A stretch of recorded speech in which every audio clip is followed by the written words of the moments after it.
In the short period since we discovered the first COVID case, and more so since we started internalizing the implications of it, I have seen your gradual but steady coalescing on an emotional and spiritual level.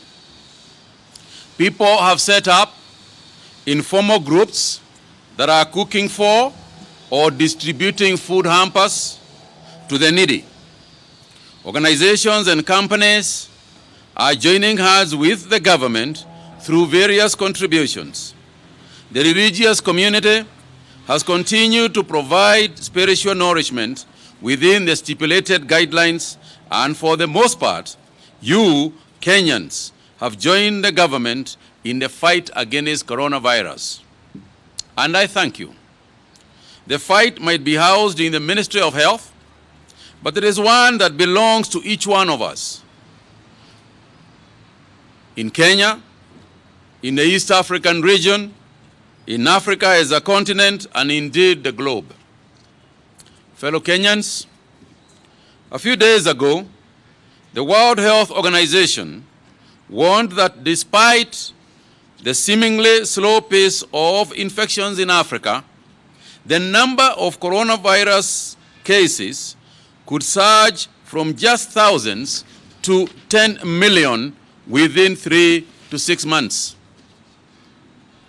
While this is a projection, it might as well be the reality in the coming days.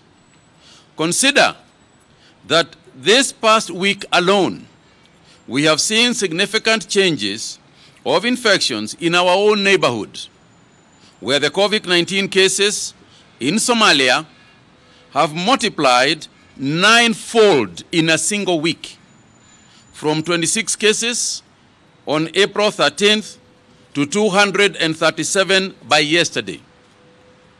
In our neighboring Tanzania, the numbers have swollen 7-fold, from 32 cases to 254 within the same period.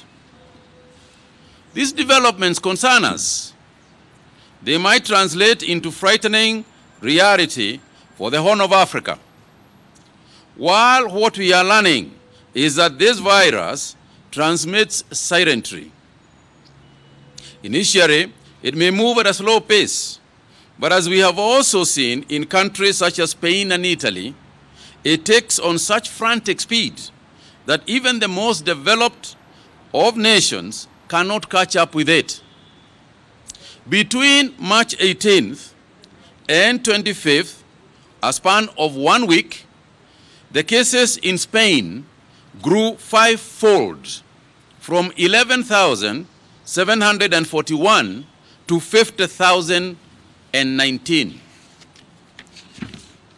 Given these realities, the general sentiment of comfort we are witnessing is severely misplaced. When we as a nation are complacent, with a few officials exploiting this pandemic for personal gain, or conversely, the idea that we can break curfews and not suffer any ramifications, then we know that we are heading in the wrong direction.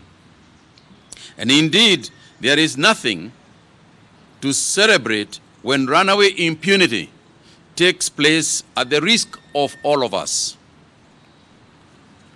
As a government, our planning and actions are informed by global trends and our own analysis. A slight lapse in behavior, like the ones we have witnessed in the last few days, could roll back the gains we have made so far, and by implication, the destiny of our nation. The days when everything was left to the government are long gone. This disease is now calling for our total and divided commitment and unity. While I appreciate and acknowledge the cooperation by many, many Kenyans, I must say that there are a few Kenyans who deliberately rebuke the efforts that we have put in place to contain the spread of the virus. Our daily update briefings have served to rally Kenyans to their individual responsibilities, while at the same time painting the picture of our situation. And this is not just in Kenya. It is a global practice today. It is therefore unfortunate that some naysayers have dismissed our daily briefings as mere daily ledgers. Elsewhere, the disease has thrived on similar cloud of silence and ignorance, and which we are being pushed to adopt. We refuse to sit back, and we will continue to inform Kenyans of our situation and measures they need to continuously take in order to flatten our curve. Regarding mass testing, the exercise is ongoing, targeting high-risk areas, which include healthcare workers. We currently have 25,000 testing kits which have been deployed for this activity. Globally, every country is working on testing targets. All have fallen short of these targets because of global disruption of supplies.